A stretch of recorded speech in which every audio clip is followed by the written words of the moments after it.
आपका भाव बहुत अच्छा है महाराज जी।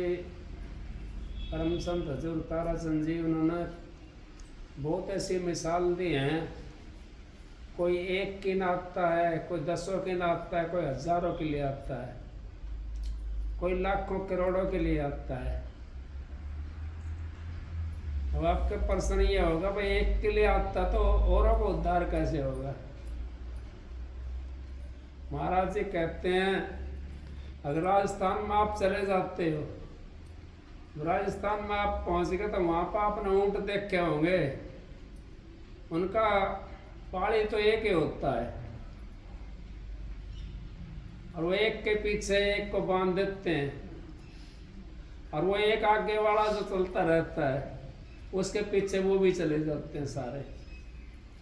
तो सत्संग में आने वाला कोई खाली नहीं रह सकता। अगला का भाव चाहे कैसा भी हो लेकिन हमारा अपना भाव सही होना चाहिए। जिसके पास आप जाते हो उसका भाव जैसा है उसको मुनाफा मिलेगा, लेकिन आप अपना भाव अच्छा बना कर ले जाया करो तो आपको शांति मिलेगी, आपको सुख मिलेगा, आपको आराम मिलेगा, सारी चीज मिल जाती है सत्संग के अंदर। सत्संग में पापी पार हो जाते हैं, पाप करने वाला भी सत्संग में जाकर के पार हो जाता है। क्योंकि पाप तो आपने अनभोला में कर दिया, आपने पता ही नहीं है इस पर पाप लगेगा पुण्य लगेगा। और सत्संग के अंदर आपको ये पता पड़ जाता है कि ये तो अच्छा काम और ये काम बुरा है। तो सत्संग में जाने से हमारा कोटि जन्मों का पाप उतर जाता है, कोटि जन्मों का। क्योंकि आप शांति से बैठते हो, सत्संग की भावना लेकर जाते हो, सत्य की भावना लेकर जाते हो। आप यूं सोचते हो मैं भी परमात्मा से मिलूं, मेरे को भी मैं सत्संग में जाऊंगा, क्या पता मेरे को भी मालिक का दर्शन हो जाए। यही सोच कर हम सत्संग में आते हैं भाई हम भी अच्छे बन जाएं, हम भी उस मालिक से मिल जाएंगे। जब आपका भाव बनेगा अच्छा बनने का और सत्संग में आ गए आप आकर यहाँ पे, तो सत्संग के अंदर सत्संग की बातें सुनते हो, उसमें से आप एक अपने घर पे ले जाया करो एक बात। क्योंकि हमने सत्संग में आते हैं लेकिन हम तो सुने हमने और सुन करके फिर वापिस झाड़ के चले जाते हैं उन बातों को। अपने ऊपर हमने अमल जरूर करना चाहिए, ऐसे थोड़ा बहुत करें हम। मैं ही नहीं करता, आप सारी बातों को लेकर जाओ सत्संग से। लेकिन जब सत्संग में आप आते हो अपना टाइम भी लगाते हो उसके अंदर, और फिर भी अगर हमने एक बात को भी नहीं अपने अंदर में अपनाया, धारण नहीं करा, तो फिर हमारा सत्संग में जाने से फायदा क्या हुआ। फिर तो हम वैसे ही हो गए, गंगा जी चले गए तो गंगादास बन गए, जमुना जी चले गए जमुनादास बन गए। फिर आपके ऊपर रंग नहीं चढ़ सकता। वो सत्संग का रंग तो तभी चढ़ेगा आपके ऊपर जब आप एक बात को हमेशा अपना के ले जाओगे। उस बात का हमने सड़ लिया। महाराज जी एक मिसाल मेरे को याद आ गई। कुछ महात्मा बैठे हुए थे। अब महात्मा उनके लिए भांग मंगवा दी। वो महात्मा जी घोटने लगे भांग, वो खूब घोट ली। भांग का बताते हैं अब जितनी घुटती है उतना जब नशा ज्यादा होता है उसमें, यूज करके न देखी, उसमें उतना नशा ज्यादा होता है। अब वो घोटते रहे, खूब घुट गई वो भांग। नो बर्तन में डाल दो भाई, इसको बर्तन में डलवा दी। तो महात्मा था वो कहने लगा अब भाई इसको खिंडा दो। अब वो खिंडवा दी। फिर कहने लगा भाई किसी को नशा होया। अब वो सारा जने महात्मा के मूड इन देखे, अच्छा महात्मा है, भांग घुटवाई और बर्तन में गलवा दी। और फिर खिंडवा दी, और फिर यूं कहते हैं कि नशा होया कि नहीं होया, कैसा नशा होया? मैं कहाँ डालो काम तो। ये बोला महात्मा जी पीछे पड़ जाए आपने तो खिंडवा दी, वो नशा कैसे होगा? अभी चलिए नशा तो तभी होता तब हम उसको पीते, तभी नशा होता तब हम उसको पीते। तो भाई सत्संग में आते हैं, सत्संग में अगर एक बात को अगर हम पी कर चले जाएं तो हमारे को वो नशा हो जाएगा। लेकिन हमने तो खिंडा दी, दरकत लगे बर्तन के अंदर, लेकिन रास्ते के अंदर वो हमने खिंडा दी, फिर नशा नहीं हो सकता। नशा तो तभी होगा तब उसको पियोगे, तभी आप सत्संगी बनोगे जब आप अपने ऊपर उस बात का अमल करोगे, अमल करके उसको आप चलोगे, उसको ग्रहण करोगे, तो आपका वो नशा हमेशा कायम रहेगा। और फिर आप ऐसे बन जाओगे, कोई अगर आपके पास आएगा लड़ाई करने के लिए, भाई मार ले भाई, आप ऐसे बन जाओगे। कोई बात नहीं भाई, मेरे से गलती हो, गलती भी ना हो और फिर भी अपनी गलती मानता है वो, कोई बात नहीं भाई, कोई बात नहीं भाई। तो इस करके सत्संग में आने से जीव पार हो जाता है। अब उसने वो बात का अमल करा, वो बात का अमल करा तो शरीर के माए अमल होगा ना उसका, वो हमेशा हमारे को याद आती रहेगी उस बात की। अब मैंने तो यार तू सत्संग में जाता है, तो सत्संग सुनता है, और तू ये बात कही थी उन्होंने तो, और इस बात पर तूने अमल नहीं करा, तो किस चीज कैसा सत्संगी है? और इसी करके हम मार खा जाते हैं। अगर हम सत्संग में जाते हैं, सारी रात खड़ताड़ बजाते हैं, सारी रात ढोलक बजाते हैं, सारी रात उसको पीटते हैं रबड़, और सारी रात तुम्बा पीटते हैं, लेकिन सुबह जैसे थे न उसमें तभी खोया है।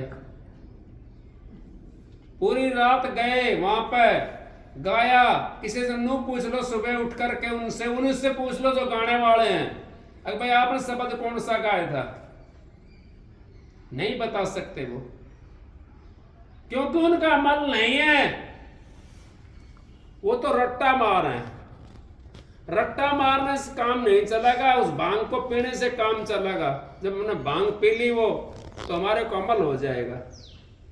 सत्संग भी भांग की तरह है, जितना आप इसे घोटोगे अंतर में, उतना नशा आपको होता चला जाएगा। जितना आप इससे दूर रहोगे, फिर आपका नशा तो होगा नहीं, तो फिर हम तो संसारी के संसारी रहेंगे। इस करके संत महात्मा हमारे को शिक्षा देते हैं, सत्संग के अंदर हमारे को शिक्षा मिलती है उस परमात्मा से मिलने के लिए। अब आपका प्रश्न ये भी उठा होगा, भाई सत्संग में हम क्यों जावें, क्या जरूरत है सत्संग में जाने के लिए? सत्संग में मैं भी कहता हूं, हाँ क्या जरूरत है सत्संग में जाने के लिए? अगर अमल नहीं करते किसी बात के ऊपर, तो हमने सत्संग में जाने से क्या फायदा होगा? लेकिन फिर भी हमारे को फायदा होता है। महाराज जी की मिसाल मेरे को याद आ गई। एक भाई था, उसकी घरवाली जाती थी सत्संग के अंदर, वो आकर के यूं कहती थी, आकाश तो बड़ा आनंद आया सत्संग के अंदर, तो बड़ा रस बरसा।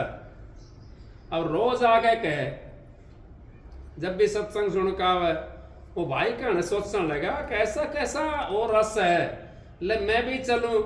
और रोज कहती, आप भी चलो, बड़ा आनंद आता सत्संग के अंदर, बड़ा रस बरसता। लेकिन उसने अमल कर रखा था, उसके लिए रस बरसता है। जो अमल करता है उसके लिए तो सत्संग के अंदर रस बरसता है, और जो अमल नहीं करता उसके लिए तो कुछ भी ना बरसे, वो तो आंख बंद करके बैठेगा।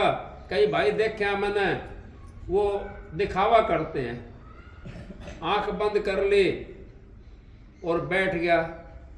अब वो सो गया या नींद आ गई उसको, अब क्या सत्संग सुनेगा वो? सत्संग हमें आंख खोल करके सुनना चाहिए, उससे हमारे को ये रहेगा जागृत अवस्था के अंदर जो हमने बात सुनी वो कहाँ कह रहे हैं महात्मा, कैसे बता रहे हैं हमारे को, हम भी उस पर अमल करें, हम भी उस पर रिसर्च करें।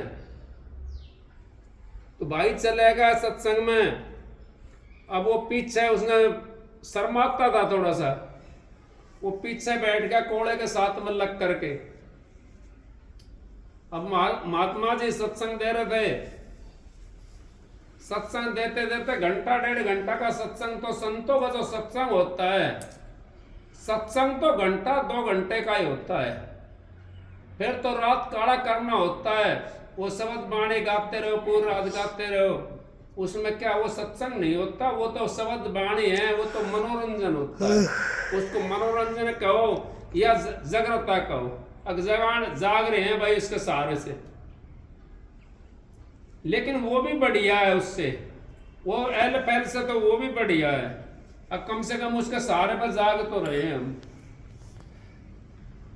अब वो पीछे बैठा था, एक कुत्ता आया, उसने बाथरूम कर दिया, वो सो गया बेचारा, बाथरूम कर दिया उसने, उसके मुंह पे पड़ गया, वो जी फेरी तो खारा खारा लगा, वो तो बाथरूम था ना, खारा खारा लगा। अब खारा खारा लगा, सत्संग समाप्त हो गया, तो सारी जब जाने लगे सब सत्संगी, तो उसकी भी आंख खुल गई, वो भी चल दिया उठ करके। और वो तो बताने वाली तो रोज यूं कहती थी भाई आज तो अमृत बरसा है, वो कह रही है आज तो देखो कितना अमृत बरसा है, बहुत अमृत बरसा है, बहुत मीठा। बोला मीठा नहीं बरसा, मीठा नहीं बरसा, अमृत तो बरसा है, हाँ लेकिन खारा बरसा। लेकिन सत्संग में गया जब ये तो पता पड़ा उसको मिठास का खराट का। अगर सत्संग में नहीं जाता जीव का, उसको अपने आपे का पता नहीं पड़ता, मैंने क्या करना है, मैं किस लिए आया हूं, मैं कर क्या रहा हूं। जब तक हम अमल नहीं करे किसी बात के ऊपर, अमल करे सो पावे अब्दू, अमल करे सो पावे, और बिना अमल के दर दर के धक्के खावे। दर दर का धक्का खाता, जब अमल नहीं करता दर दर का धक्का खाता है। कभी यहाँ चला गया उसको पूज लिया, कभी वहां सीख चला गया उसको पूज लिया, कभी वहां सीख चला गया उसको पूज लिया, वो फिर भटकता रहता है। जबकि सालग्राम महाराज जी ने तो यूं कह दिया, 5 तत्वों से शरीर बना है, और इससे बढ़कर के किसी भी देवी देवता कोई भी 5 तत्वों से नहीं बना हुआ। एक मनुष्य चोला ऐसा है जो 5 तत्वों से भरपूर है। संत महात्मा कहते हैं, हमारे ग्रंथ कहते हैं इस बात को, 5 तत्वों से भरपूर है। तब किया बड़ा जुल्म किया, सालग्राम महाराज कहते हैं, तब किया बड़ा जुल्म किया, घट अंधेरा नहीं सोजत है, घट में है सत सालग्राम, तू चेतन हो जड़ पूजत है। अब तू चेतन होकर के 5 तत्वों का होकर के चेतन है तू, और फिर जड़ को पूजता डोलता है। उससे हमारा उद्धार नहीं हो सकता। उससे अब आपको इतना जरूर है, आपको यहाँ की शांति मिल जाएगी, यहाँ का आपका काम चल जाएगा, मुक्ति नहीं मिल सकती। मुक्ति तो आपने अंतर का रास्ता में जाना पड़ेगा, और वो इतना आसान रास्ता है और वो कठिन भी है। कठिन कैसे है? कठिन तो इस करके जब तक हम उस जगह नहीं पहुंचेंगे तो हमारा कठिन है। जीवात्मा हमारी मध्यम में यहाँ पे बैठी, मैं बार बार जिक्र करता हूं इस बात का। जीवात्मा हमारी मध्यम में बैठी है। पहले तो हमने यूं देखना हमारी जीवात्मा है कहाँ, कहाँ बैठी हुई है। पहले तो हम अपना आपे को उस जीवात्मा से मिलाएं। उस जीवात्मा से कैसे मिलेंगे? हमारी वृत्ति सारा शरीर के अंदर खिंडी हुई है। ये जीवात्मा सारे शरीर के अंदर खिंडी हुई है। अब आप कहोगे कैसे खिंड रही है ये? आप कहीं भी इसमें मार कर देखो, वहीं आपको दर्द होगा। दर्द होता तो वहां जीवात्मा है ना, जहां दर्द नहीं होता वहां जीवात्मा नहीं है। लकवा मार जाता है किसी को, उसके अंदर लकवा, जिस जगह पे लकवा मार रखा है उस जगह पे आप कर लगा कर देखो कोई चीज, मार के देखो, दर्द नहीं होगा वहां पे। और जब उसमें चालू हो जाएगा, वो जीवात्मा जब उसके अंदर चालू हो जाएगी तो उस जगह दर्द होगा। सारे शरीर के अंदर जीवात्मा है, पहले तो हमने उस जीवात्मा को इकट्ठा करना है। वो सारे शरीर के अंदर फैली हुई है, तो उसको कहते हैं सर्वदेशी। उसको इकट्ठा कैसे करें? और जो संतों ने आपको नाम दिया है, जो आपको मार्ग बताया है, उस मार्ग के ऊपर हम चल करके और अपने साधन के ऊपर बैठ करके पहले तो हमने अपने आप को ही देखना है। उसको एक जब आपका हो जाएगा, ये सारी जीवात्मा खिंडी हुई जो है, ये जब एक हो जाएगी एक जगह, तो ये फिर इसका केंद्र जो बना हुआ है आपका, जो संतों निशाना बताया आपको, उस निशाने के ऊपर आपकी ये टिकी हुई है केंद्र करने के लिए। क्यों निशाना तो हमने बनाना पड़ेगा, एक जगह करने के लिए निशाना हमने बनाना पड़ेगा उसका। फिर ये निकल करके उस निशाना पे चलती है। ये जब आपका शरीर सुन्न हो जाएगा, उस समय चलती है ये निकल करके उस निशाने के ऊपर, तो आसान हो जाएगा आपको परमात्मा से मिलना। और उस निशाने पे नहीं गई आपकी, और आपका सुन्न नहीं हुआ शरीर, आपका चारों तरफ वृत्ति खिंडी रही, तो मुश्किल कठिन हो जाता है। तो इस करके किसी को तो अमल हो गया और किसी ने अपनी बांग को खिंडा दिया, और वो यूं कहे मेरे को तो प्रकाश नहीं हुआ, या मेरे को चांदना दिखाई नहीं दिया, या मैं सतगुरु से नहीं मिला। सतगुरु तो तुम्हारे अंदर में बैठे हुआ, सबके अंदर में बैठे हुआ हो, उससे मिलने की कोशिश करो। मिलोगे उसके जरिए से, नाम के जरिए से, क्योंकि आपको साधन बताया जाएगा। उस साधन जब आप सुनोगे, उस साधन पे आप जब चलोगे, तब आपको वो सतगुरु मिल जाएगा। नहीं तो आपको सतगुरु नहीं मिल सकता, और ना वो मालिक मिल सकता। वो मालिक कब मिलेगा आपको? जब आपका चित्त एग्र हो जाएगा। चित्त एग्र हो गया हमारा। जैसे कई दफा हम कोई आना है, उसके लिए हम और बातों को सबको भूल जाते हैं, उसका ध्यान लग जाता है, भाई आएगा वो, चाहे रिश्तेदार हो, चाहे वैसा कोई प्यारा हो, चाहे कोई लड़की हो, चाहे कोई दामाद वैसा हो, वो आना हो। जब तक हमारा चित्त वहीं पे रहेगा ना, और हमारा सारी बातों भूल जाते हैं, भैंस ने पानी पियाना भी छोड़ देते हैं, वो जब तक नहीं आएगा, और उधर ही ध्यान रहता है। इसी तरीके से हमने उस ध्यान को वो केंद्र करना, उस मालिक के नाम में लगाना है, जो आपको नाम मिला है। उस नाम के अंदर अगर हम ध्यान लगाएंगे तो सारा इकट्ठा होकर के और उस जगह पहुंच जाएगा। फिर आपको बड़ा आसान हो जाएगा, अंदर का मार्ग आपको अभी खुल जाएगा। दूसरा जन्म लेने की जरूरत नहीं है। दूसरा जन्म तो उनको मिलता है जो भटकते डोलते हैं। मृगा की नाभि के अंदर कस्तूरी होती है, संत महात्मा बताते हैं, पुराने बुजुर्ग भी बताते हैं। लेकिन वो ये सोचता खुशबू कहां से आ रही है, ये खुशबू कहां से आ रही है। वो बन में फिर घास सूंघता, कभी उसको सूंघता, यहां से तो नारी खुशबू, यहां से तो नारी खुशबू, वो सूंघता डोलता है। इसी तरीके से हम भी उस परमात्मा को खोजते डोलते हैं। कोई कहीं जा रहा है परमात्मा को देखने के लिए, कोई कहीं जा रहा है, लेकिन नाभि की तरह कस्तूरी जैसे नाभि के अंदर बसती है, ऐसे ही परमात्मा हमारे अंदर में रम्या हुआ है। और हम बड़ डोलती हैं, कदे गया जी चले गए, कदे फलानी जगह चले गए, कदे ढिकड़ी जगह चले गए, हम तो डोलते हैं भाग्य ऐसे ही। तो फिर परमात्मा बताओ कहाँ मिलेगा? तो परमात्मा तो आपके पास में है। परमात्मा बाहर नहीं है। परमात्मा बाहर कहां देखेंगे हम? सभी परमात्मा हैं जितने हैं, सारे जीव उस मालिक की अंश हैं, और जो अंश है मालिक की वही परमात्मा है। हम तो ये देख सकते हैं, बस ऐसे ही इसका गुण देख सकते हैं। कोई आदमी अच्छा होता है भाई बहुत बढ़िया है, तो कोई बुरा होता है ये तो भाई बहुत निकम्मा है, नहीं कहते हैं। यहां तो गुण का वो कर सकते हैं, लेकिन हमने परमात्मा अगर देखना है, एक्चुअल में जो परमात्मा देखना हमने, राधा स्वामी, एक्चुअल में हमने परमात्मा देखना है तो हमने अंतर का मार्ग लेना पड़ेगा, अंतर में हमने घुसना पड़ेगा। बाहर के लिए क्यों नहीं बताते संत महात्मा? अब जीव आत्मा को बाहर कैसे काटोगे आप? नहीं काट सकते ना बाहर। जीव आत्मा तो घर के अंदर बैठी हुई है।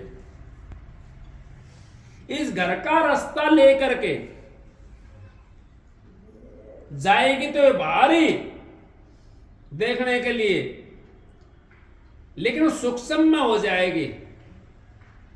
जो स्थूल शरीर है ये, इससे सूक्ष्म में चली जाएगी, सूक्ष्म से कारण में चली जाएगी, कारण से महाकारण में चली जाएगी, परमात्मा मिल जाएगा।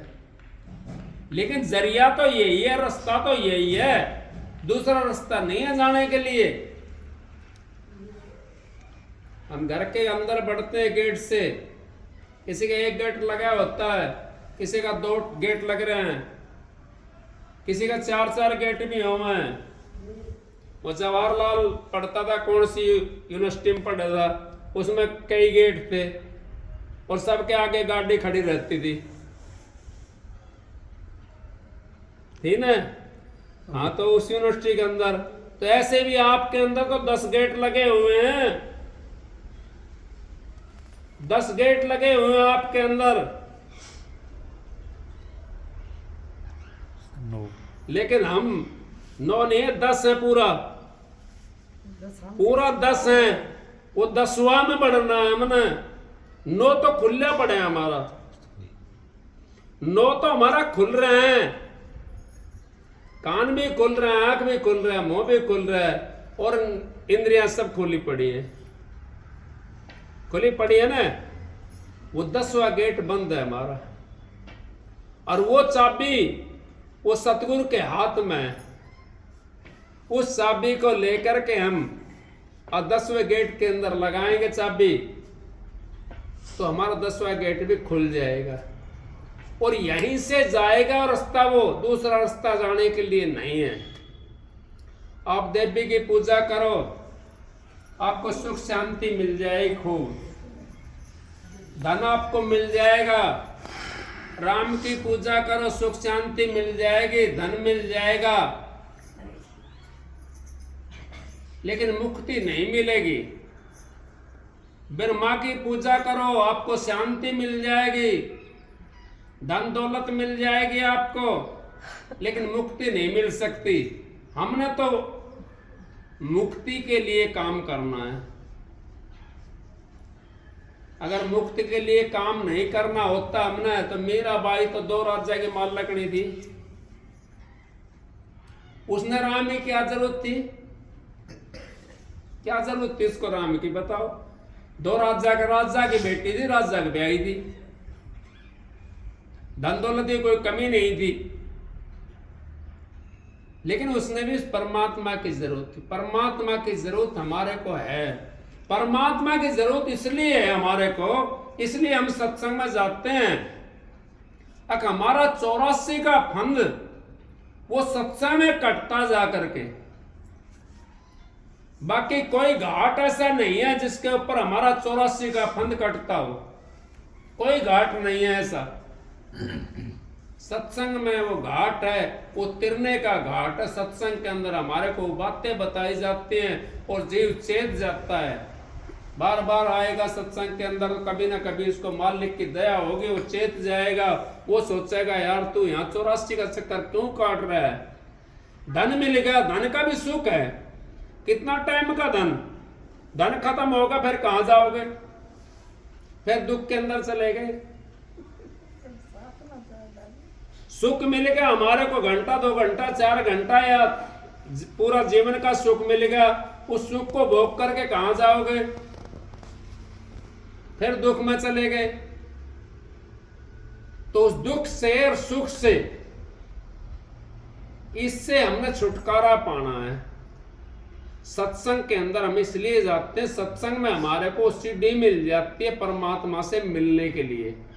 और कभी ना कभी मालिक चेता देता जीव को, ऐसी बात नहीं जब हम हजारों बार सत्संग सुनेंगे और मालिक चेत जाएगा, जिससे समझ में आ जाती है, ज्ञान और गाम का चमका लगता है, जिस समझ में आ जाती है वो तो यूं सोचता है अब मैं तो अपना अभी उद्धार कर लूं। और मनुष्य सोला, ये आप ये सोचो मत ना इस बात को, कर्म तो आपने भोगना पड़ेगा। चाहे आप संत की शरण में चले जाओ और चाहे वैसे शरण में चले जाओ, कर्म तो आप जो कर का है वो भोगना पड़ेगा। हाँ, इतना जरूर है, अगर आप संत महात्माओं की शरण में चले जाते हैं तो आपको महसूस नहीं होगा वो कर्म आपने भोगना है ना, जो वो महसूस नहीं होगा। क्योंकि उसके ऊपर वो, जैसे डॉक्टर के पास में दुख है हमारे पास में कोई, और हम बुखार चढ़ रहा है, बुखार तो चढ़ रहा है हमारे को, डॉक्टर के पास चले गए, डॉक्टर ने इंजेक्शन लगा दिया, हमारी देही सही हो जाएगी, बुखार तो वहां की वहां है वो तो हमने भोगना है, लेकिन हम आया ही नहीं करेंगे। इसी तरीके से हम संत महात्माओं के पास चले जाते हैं। दे धरे का दंड सबका को होत, सब किसी को होता है, चाहे कुत्ता से लगा लो। मैंने तो जानवर भी, मैं कल अचंबा कर गया, कल की बात है, एक छोटा बच्चा कबूतर का, तो मैं अपना वहां पे था हाईवे के ऊपर, वहां पैड़ी के ऊपर बैठा और आंख मीच रखी, एक पैर के ऊपर खड़ा है वो, एक पैर के ऊपर। क्या तपस्या नहीं कर रहा था वो किसकी तपस्या कर रहा था? वो भी तपस्या कर रहा था, उसको आदत पड़ी हुई थी, पिछले जन्म की पड़ी होगी उसको आदत, लेकिन गुरु नहीं मिला उसको। गुरु मिल जाता तो पक्षी होने में नहीं जाता, मनुष्य होने में आ जाता, अगर उसकी भक्ति भी पूरी नहीं होती तो।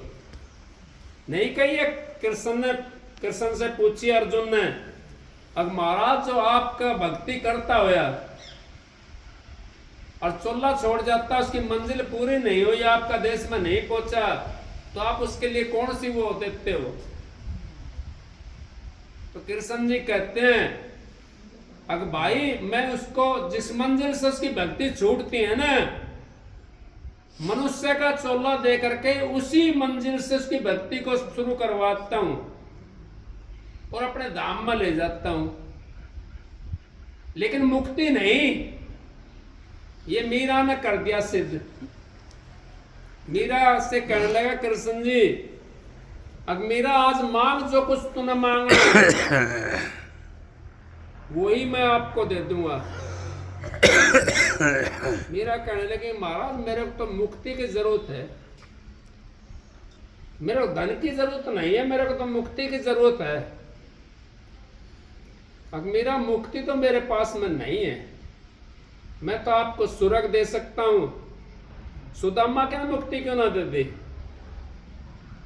द्वारका बना दी पूरी, सुदामा का गांव पूरा का पूरा द्वारका बदल दिया, नहीं बदल दिया, लेकिन मुक्ति तो नहीं दी उसके लिए।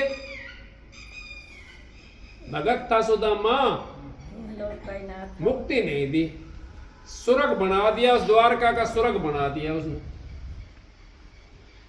अब मेरे पास मुक्ति नहीं है, मुक्ति के लिए तो आपने संतों के पास में जाना पड़ेगा। मैं स्वर्ग दे सकता हूं, बैकुंठ दे सकता हूं। अगर महाराज स्वर्ग का तो टाइम होता है, बैकुंठ का भी टाइम होता है, उसका भोग भोगने के बाद में फिर आना पड़ेगा संसार के अंदर, हाँ आना पड़ेगा। इसी करके संत महात्माओं के पास में मुक्ति होती है। लेकिन संत भाई सारे संत बने बैठे हैं, कोई चेला बनने के तैयार नहीं है। गुरु बनना सहज है, बनना मुश्किल दास।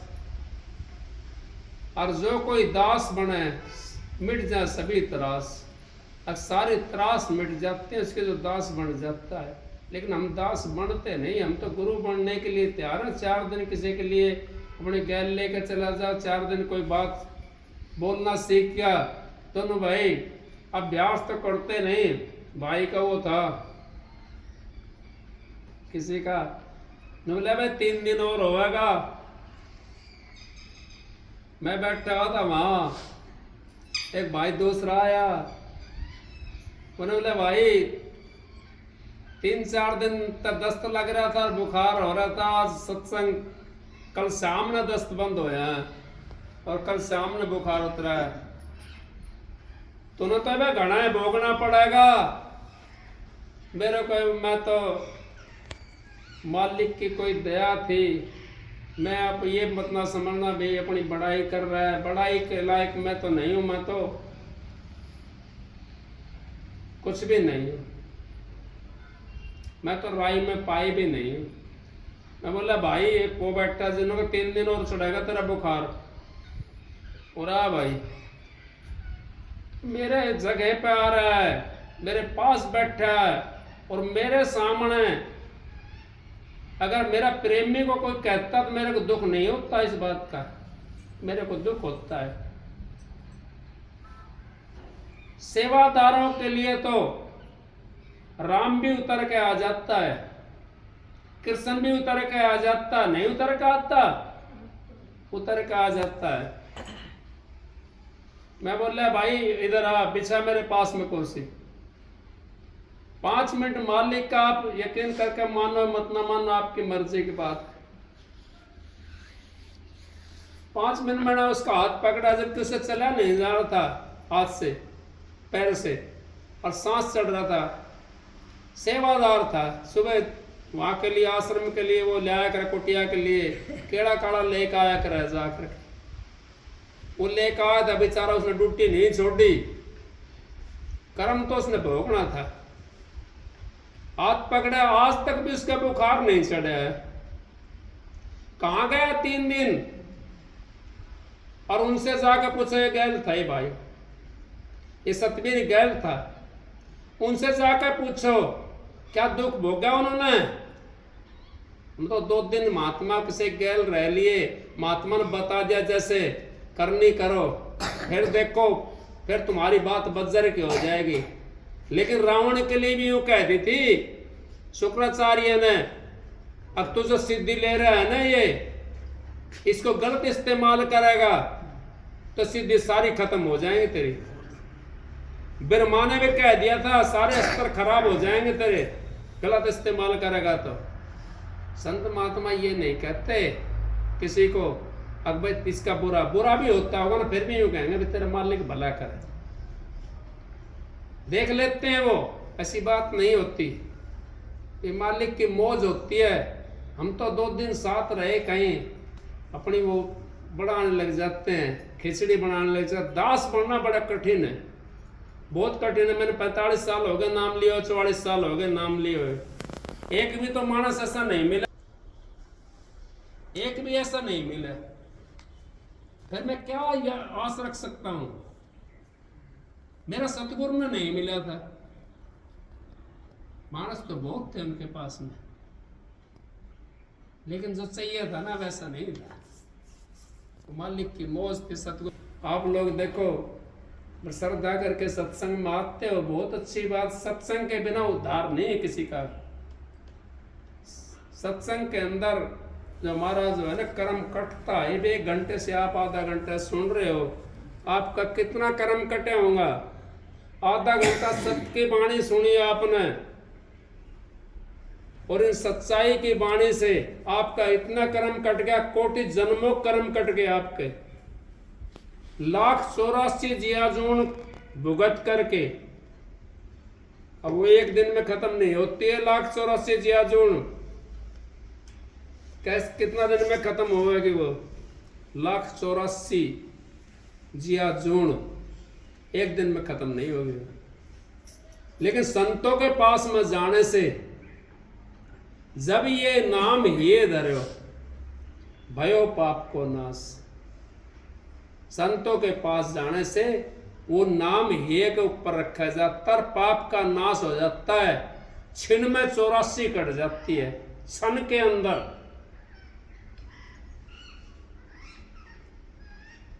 कोटि जन्म का पंथा पल में पहुंचा जाए। 1 मिनट के अंदर अगर आप अभ्यास पे बैठते हो, भजन पे बैठते हो, तो जब आपका अभ्यास होगा और उस शब्द खुल गया आपका, तो कोटि जन्म, कितना जन्म लेना पड़ता, 84 लाख योनियां में जन्म लेना पड़ता। 1 सेकंड के अंदर कट गई वे। मेहनत करो आप, जैसे इनमें मेहनत लगाते हैं ना, और योनियों के अंदर और चीजों में करते हो आप लोग, मेहनत लगाते हो, इसी तरीके से भजन बंदगी के अंदर भी अपना हाथ दुख है, कोई बात ना, थोड़ी बहुत देर दुखण दो उसको, उठा मत ना करो, अपना सुमरण करो, भजन करो, बंदी करो, मालिक कदे न कदे आपके सुध ले लेगा।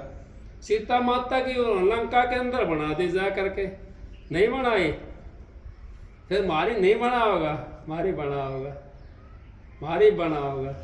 नुका मेरी बनाई महाराज, शरण आए सबकी बनी। और जो शरण में चला जाता है उसकी सबकी बन जाती है।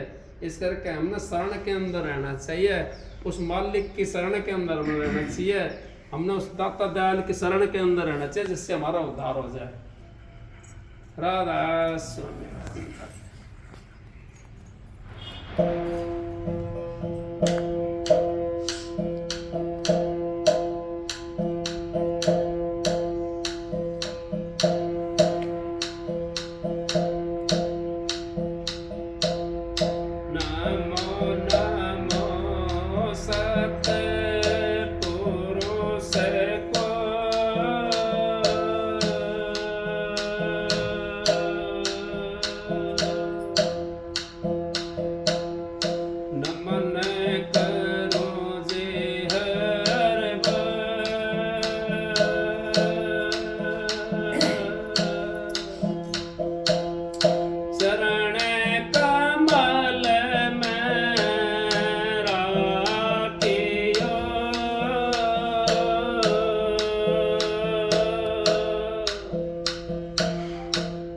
सतगुरु सरजन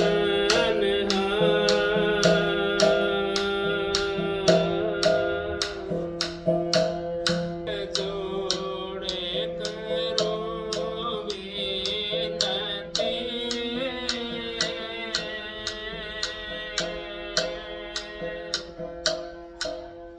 तारो चरण में से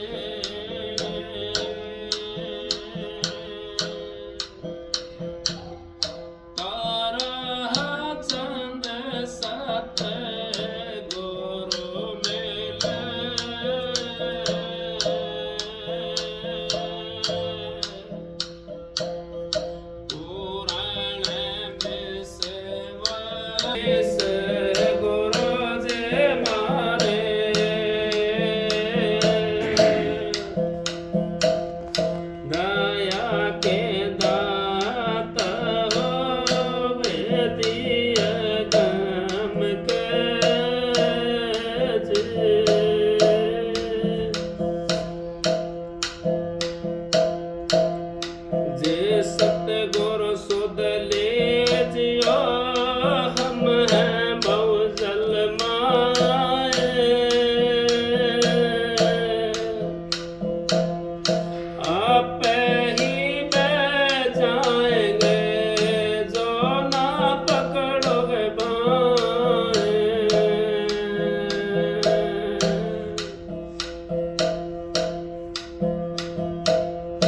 गुरुदेव बिना कोणे बांधावे मारी देर, साचे सतगुरु बिना कोणे बांधावे मारी देर,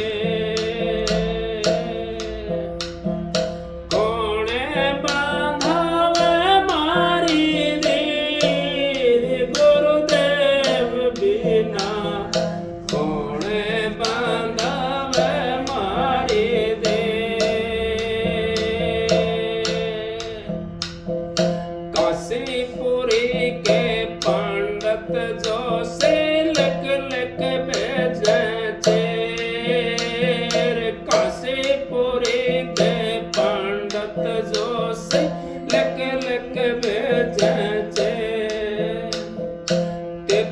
दो जन जे मन आया यग रच रहे कबीर गुरुदेव बिना कौन बांधवे मारी देर साचे सतगुरु बिना कौन बांधवे मारी देर कौन बांधवे मारी देर गुरुदेव बिना कौन बांधवे मारी देर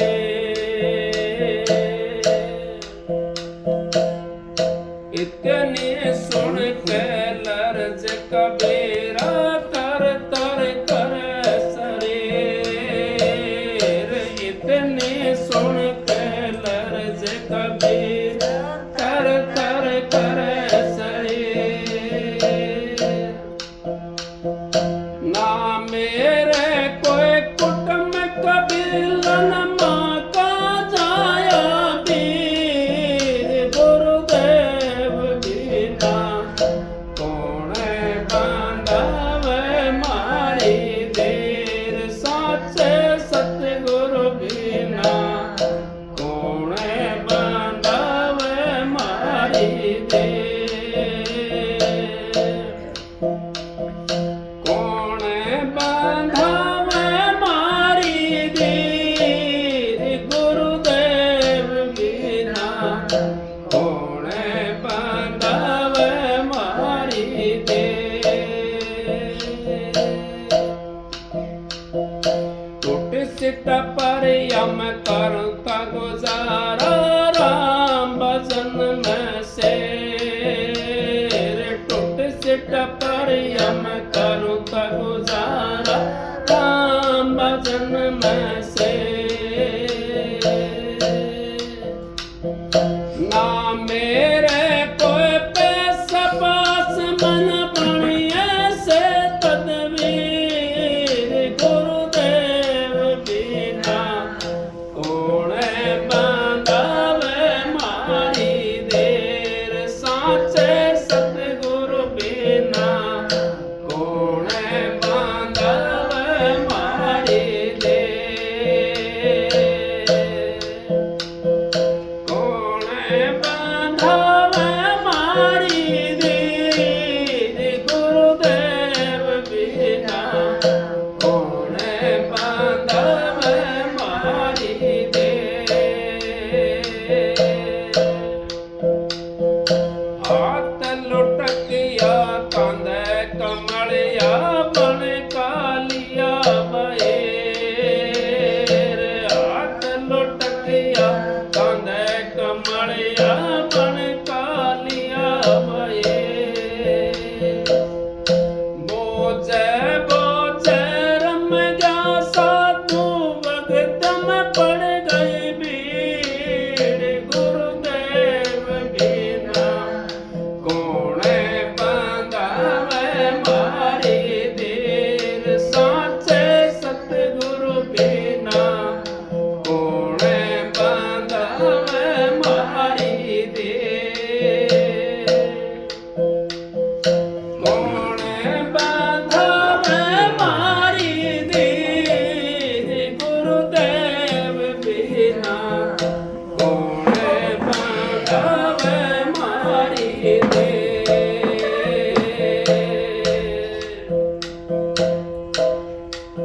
आप की सोनंद बण बिन जारा बालत लाया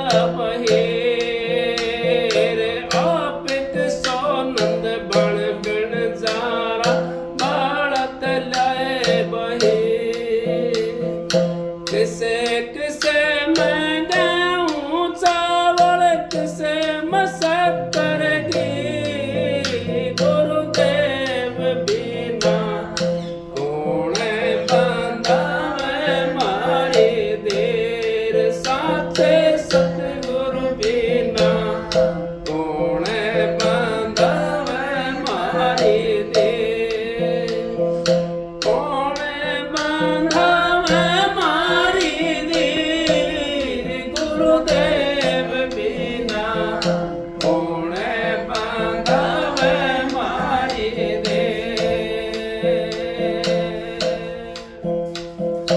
अंत कड़ाई अंत टोकना संत बर जलने रे। अंत कड़ाई अंत टोकना संत बर जलने।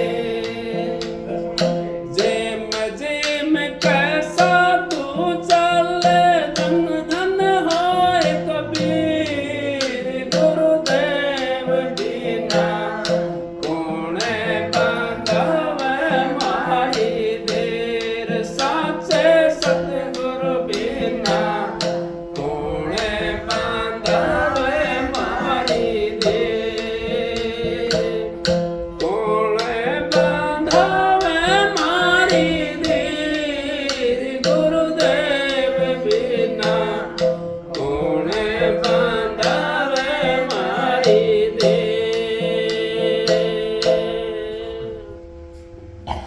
राधास देखो ये शब्द कबीर साहब का है। गुरु के बिना कोई भी जीव का साथी नहीं है। और गुरु सबके हैं। गुरु ने चिन्हा कोई। गुरु छीन लेता ना जो इंसान वो पार हो जाता है। गुरु तो सारे हैं। एक आपके दरवाजे के ऊपर कोई 2 मुट्ठी 1 मुट्ठी दाना मांगने के लिए आ जाता है, वो भी यूं कहता है अब बच्चा बाबा को भिक्षा देना, संत को भिक्षा देना। कबीर साहब ने क्लियर कर दिया संत ना भिक्षा मांग सी, जो मांगा सो भांड। सती ना पीस से पीसना, जो पीस से सो भांड। सती जो होती है वो पीसना नहीं पीसती। सती के पास तो घणी आ जाएंगी पीसने वाले। संतों के पास में भी घणे आ जाते हैं काम करने वाले, और देने वाले ऑटोमेटिक आ जाते हैं। महाराज मेरा ये काम होगा, मेरा ये काम होगा। मैं तो गला छुड़वा तो डोलता हूँ, मैं तो गला छुड़वा तो डोलता हूँ। मैं तो मालिक की दया से मेरा कोई देवी देता ना, मैं तो उनकी मोगरी उनको मार देता हूँ। मैं नहीं रखता अपने पास में, क्योंकि सतगुरु की दया है मेरे पर। सतगुरु ने मेरे को भिखारी बना कर नहीं भेजा, मेरे को तो शहंशाह बना के भेजा, जिसने सब दे दिया, सारी चीज दे दी उसने। मेरे क्या जरूरत है पैसे की? मेरे पैसे की जरूरत नहीं है। मैंने क्या करना है पैसे का? पैसा तो उन्हें चाहिए जिन्हें गृहस्थ चलाना है। मैंने गृहस्थ चलाना है, क्या करूँगा मैं पैसे? मैंने नहीं चाहिए पैसा। तो आप लोग ऐसे से बच जाओगे तो आपको फायदा होगा। और जो अपना स्वार्थ के लिए आपको धोखा देता ना, उसका सत्संग सुनोगे या उसका आप कोई भी काम करोगे तो आपको तो फिर धोखा है धोखा। फिर आप कौन कैसे नरक से निकलोगे? ये बड़ा अच्छा मौका मिला है हमारे को नरक से निकलने के लिए। मनुष्य चोला सबसे उत्तम चोला बताया है, और ये मौका है नरक से हमारे को निकलने के लिए। नरक से हम निकलेंगे तभी निकल सकते हैं नरक से, तब हम अपना काम करेंगे, नहीं तो नरक से निकल नहीं सकते। नरक से हमें निकलना है तो सतगुरु के शरण में जाना पड़ेगा। सतगुरु ने सारे काम करे, कबीर साहब के नहीं करे। कबीर साहब के पास में क्या था? एक झोपड़ी थी, एक झोपड़ी थी। भाई सत्संग सुन लो आप, बाद में कर ली कोई बात ना, बांट देंगे उसने। सुन लो, एक झोपड़ी थी कबीर साहब के पास में, और काशी का जो पंडा था उन्होंने चिट्ठी पढ़वा दी। अब कबीर साहब देसारू भंडारा कर रहा है, तो आप जैसा शिष्य था उनका घना चेला चपटा तो हो जाए, महात्मा क्या लग जाए। उन्हें सुनी भाई इस तरह बात होगी, देश में भंडारा का वो करवा दिया। महाराज तक कहने लगा, महाराज आपने भंडारा का ऑर्डर दिया किसी के लिए, आपने नोता पर गिरवाया कहीं? बोला भाई मैंने तो नहीं गिरवाया कहीं भी। अब महाराज पूरा देश में पता पड़ गया